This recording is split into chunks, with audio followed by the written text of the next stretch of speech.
Hi అండి, welcome to my channel. ఈరోజు video ఏంటంటే నేను పూజని ఎలా చేసుకుంటున్నాను అనేది ఈ వీడియోలో మీకు చూపిస్తానండి. ముందు రోజున పూలన్నిటిని తీసి పక్కన పెట్టేస్తానండి. ఒక కవర్లో పెట్టేసి ఉంచేస్తాను.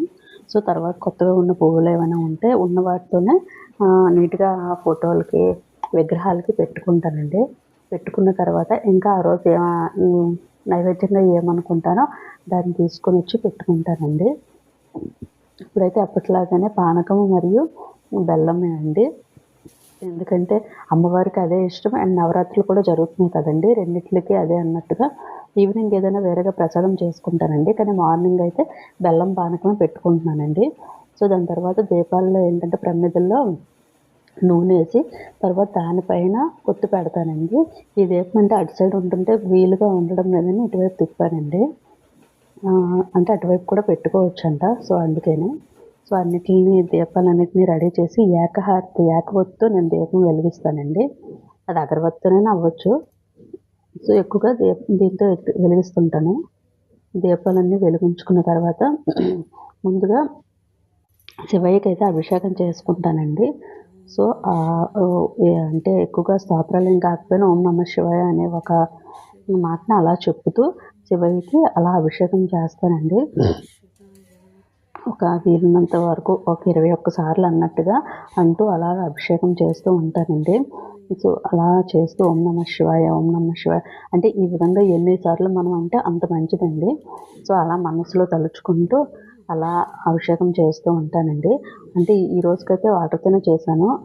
అప్పుడప్పుడు పాలు ఉంటే పాలతో చేస్తుంటానండి, ఆవు పాలు దొరికినప్పుడు. సో ఎక్కువగా నీళ్ళతోనే చేస్తాను. అంటే శివుడు అంటే దేనికైనా సంతోషిస్తారట కదండి. ఇంకా ఈరోజైతే మారేడు పత్రి నాకు అందుబాటులో లేదు కనుక దాన్ని పెట్టుకోలేదు. అలా మిగిలిన వాటర్ అంతా శివయ్య మీద పోసేస్తానండి. పోసాక నెక్స్ట్ ఇంకా ఈరోజు ఏంటంటే నాకు మల్లెపూలు కొంచెం దొరికాయండి. సో దాంతో కొంచెం అభిషేకం అంటే కొంచెం అర్చనలా చేసుకున్నానండి. అవి కూడా కొంచెమే ఉన్నాయి. సో అమ్మవారికని కొంచెం పెట్టి అయ్యగారికి కూడా ఒక 5-6 పువ్వులను పెట్టానండి.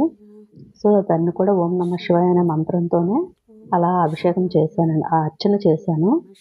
సో చేసుకున్న తర్వాత అయ్యవారిని మళ్ళీ హారతి కూడా ఇచ్చేస్తానండి. అప్పుడేనే ధూపం ఉంటే అదే అగరబత్తితో చూపించేసి ఆ తర్వాత హారతి కూడా ఇచ్చేసానండి.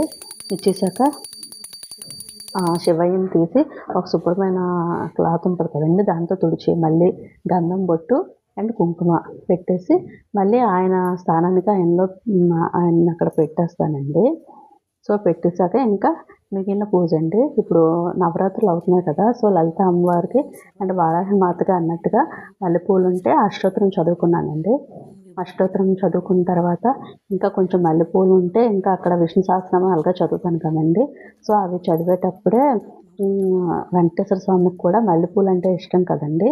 సో మళ్ళీ వెంకటేశ్వర స్వామికి కూడా అర్చనలా చేసుకున్నానండి. సో ఈ రోజుకైతే నా పూజ రొటీన్ ఇదేనండి. సో నేను ఇప్పుడు లలిత సహస్రనామాలు విష్ణు సహస్రనామాలు ఈ రోజుకి 12th డే అండి. సో ఇలా నవరాత్రులు అండ్ ఇవి కూడా 2 కలిసి వచ్చాయండి నాకు. సో ఈ 40 days నేనైతే అన్వి తినకుండానే చేస్తున్నానండి. సో ఇలా దేవుడిని పూజ దేవుడితో మనం ఎక్కువ టైం ఉంటే చాలా మంచిదండి. అది ఎలాగో ఒకలాగా మనం కల్పించుకోవాలండి. అంటే మనం మనసులో దృఢంగా అనుకుంటే అది ఖచ్చితంగా జరుగుతుందండి. ఇది నా నమ్మకం అండి. అండ్ నాకు కూడా అలానే ప్రెజెంట్ జరుగుతుంది కూడాను. సో అంతా దేవుని దయ అండి. ఏంటైనా సరే ఒకటి ఆ దేవుడు అనుకుంటే మనం ఏమైనా చేయగలమండి. సో ఇది నా పర్సనల్ ఎక్స్పీరియన్స్. ఓకే అండి, సబ్స్క్రైబ్ చేసుకోండి. Bye friends.